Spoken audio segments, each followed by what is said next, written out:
Every empire believes it can weaponize trade, until the weapon turns back on its master. Today, the world stands on the edge of a new kind of war, not fought with bombs or bullets, but with tariffs. And just like the empires that came before, the United States may be walking straight into a trap of its own design, the tariff trap.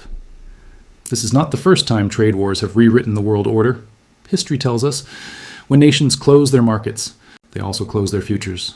From the British Empire's dominance of global commerce to the Smoot-Hawley tariffs that deepened the Great Depression, protectionism has always come with a hidden cost. But today's trade war is different. It's digital, strategic, and global in scope. As America raises barriers on steel, semiconductors, and Chinese goods, the ripple effects are spreading through every financial artery of the global economy, quietly reshaping alliances, currencies, and the very idea of globalization itself. This is the untold story of how tariffs, meant to protect it, could become the fuse that collapses the global order. Every empire rises on trade and falls when it tries to control it. Let's go back far before America, before China's rise, before the modern world economy even existed. 2,000 years ago, Rome ruled the known world, and its lifeblood wasn't war. It was commerce. Gold flowed from every conquered land. Spices from India, silks from China, grain from Egypt. But then, the empire grew fearful. Imports rose, silver drained, and Roman leaders decided to protect their economy. They fixed prices, taxed merchants, restricted foreign traders. Within a century, Rome's markets collapsed, not because enemies invaded, but because confidence died. Trade, the force that built the empire, became the very thing it tried to destroy. Centuries later, the same story unfolded under the banner of the British Empire. By the 1800s, Britain had become the workshop of the world. Its navy ruled the seas, its pound sterling dominated trade. But when rivals like Germany and America began industrializing, Britain turned inward. It tried to protect its own industries through tariffs and colonial preferences, cutting off open trade that once made it powerful. The result? Economic stagnation, lost innovation. By the early 20th century, the empire that invented global trade had strangled itself with fear. And just when the world was healing from the First World War, came the most infamous tariff of all, Smoot-Hawley. America, desperate to protect its workers during the Great Depression, passed a sweeping tariff on over 20,000 imported goods. The logic was simple: protect American jobs. The outcome was catastrophic: global retaliation, collapsing exports, and the worst economic contraction in modern history. Trade wars didn't just deepen the Depression, they helped ignite World War II. The pattern was clear. When trust breaks, trade breaks. And when trade breaks, empires fall. History doesn't just rhyme, it compounds. Each generation believes their trade war will be different, but the data always tells the same story. After the Second World War, the world tried something new: cooperation. In 1944, at Bretton Woods, nations gathered to create a stable global system of trade. The US dollar became the anchor. The IMF and World Bank were born. For decades, tariffs fell, trust grew, and so did prosperity. But cracks soon appeared. By the 1970s, America's industrial edge began to fade. Japan rose from the ashes of defeat, exporting cars and electronics faster than anyone could compete. To defend itself, the U.S. struck back, not with bombs, but with tariffs. President Nixon imposed import surcharges in 1971. Then came the Plaza Accord of 1985, a forced currency revaluation to make Japanese goods more expensive. The short-term result? A stronger dollar and a weaker Japan. The long-term cost? Japan's bubble economy burst, leading to 3 decades of stagnation. Meanwhile, new players entered the stage. China opened its markets in the 1980s, and by 2001 joined the World Trade Organization. Factories boomed. Labor was cheap. American corporations rushed to outsource. Wages in the U.S. stagnated. Profits exploded. For a while, everyone won. Consumers got cheaper goods, corporations got record profits, and China lifted hundreds of millions out of poverty. But like every empire before, greed created imbalance. By 2018, America's trade deficit with China reached over $400 billion. Millions of manufacturing jobs had vanished. Politicians, once silent, began to roar. That's when the modern tariff war began. Trump's administration imposed sweeping tariffs on Chinese steel, aluminum, and electronics, totaling $550 billion in affected goods. China retaliated with $185 billion in tariffs of its own. Soybeans rotted in silos. Factories faced higher costs. Markets trembled, and yet the world didn't collapse. Not yet. The numbers told a subtler story. Global trade growth slowed to its weakest pace since 2009. Supply chains fractured. Companies began shifting production, not back to America, but to Vietnam, India, and Mexico. It was no longer just a trade war. It was a rearranging of the world order. Today, the world stands at an economic crossroads, one built on fear, debt, and pride. The tariff war that began as a political tool has evolved into something far more dangerous, a slow-motion fracture of globalization itself. In 2025, trade is no longer about goods, it's about control. America no longer trusts China's rise. China no longer trusts America's promises. And the rest of the world is forced to pick a side. In Washington, tariffs are once again the weapon of choice. Tariffs on Chinese electric vehicles, tariffs on microchips, tariffs even on solar panels, the very tools of the future economy.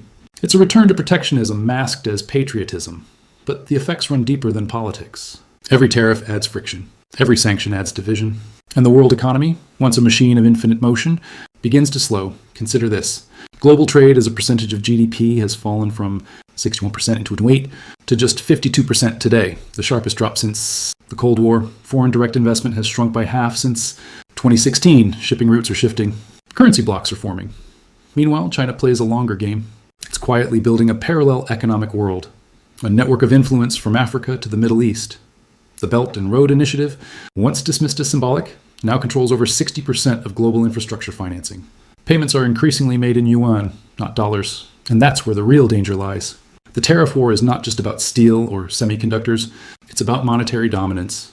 It's about who controls the future of value exchange. The dollar, once untouchable, is facing silent resistance. More than 40 countries are now experimenting with non-dollar trade settlements. Saudi Arabia has hinted at selling oil in multiple currencies. Even Europe, America's oldest ally, is developing alternative payment systems to bypass U.S. sanctions. The global order built after World War II, based on trust, trade, and the supremacy of the dollar, is cracking under pressure. And here's the irony. The very tariffs designed to protect America may end up accelerating the birth of a post-American economy. The question isn't whether globalization will survive, it's whether America will still lead it. Every empire believes it can control the consequences of its actions, until the consequences begin to control the empire. The United States stands at that very edge today. Tariffs once meant leverage, now they signal desperation. Behind the speeches and headlines, a quiet storm is forming. Manufacturers are leaving China, but not coming home. They're moving to Vietnam, India, and Mexico, creating a fractured world supply chain. A system more expensive, less efficient, and deeply unstable. Inflation creeps in like a shadow. Prices rise. Currencies wobble. And nations begin hoarding what they can't trust others to provide. This is not a trade war anymore. It's an economic decoupling. A process so deep it could reshape the 21st century. And history warns what comes next. When global trade breaks, conflict follows.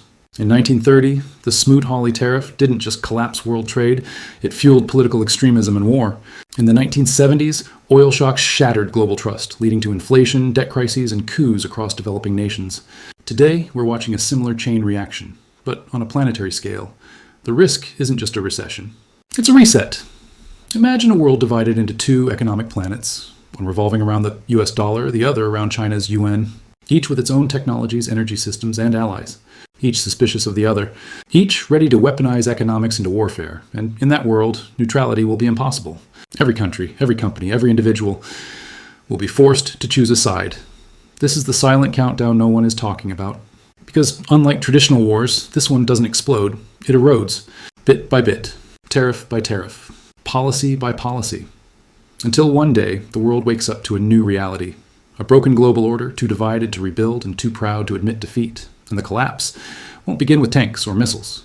It'll begin with trust vanishing between nations that once built the modern world together. History never repeats itself, but it rhymes with a cruel rhythm. Every great power that weaponized trade ended up wounding itself. The British Empire taxed its colonies to maintain control and lost them. The United States once used tariffs to dominate global manufacturing, and now risks isolating itself from the very system it built. Rome's trade routes collapsed long before its armies did. China's Silk Road once united continents, until greed and protectionism turned prosperity into suspicion. And now, the cycle returns. The tariff trap isn't about economics alone, it's about ego. It's the illusion that one nation can rise by forcing others to fall. But when the world's supply chains are woven like veins through a single body, every cut bleeds everyone. Look around, rising prices, vanishing trust, a global economy trembling under the weight of its own walls. What happens when the walls become too high to climb? When trade becomes war, and war becomes policy? When the system that built our prosperity begins to eat itself?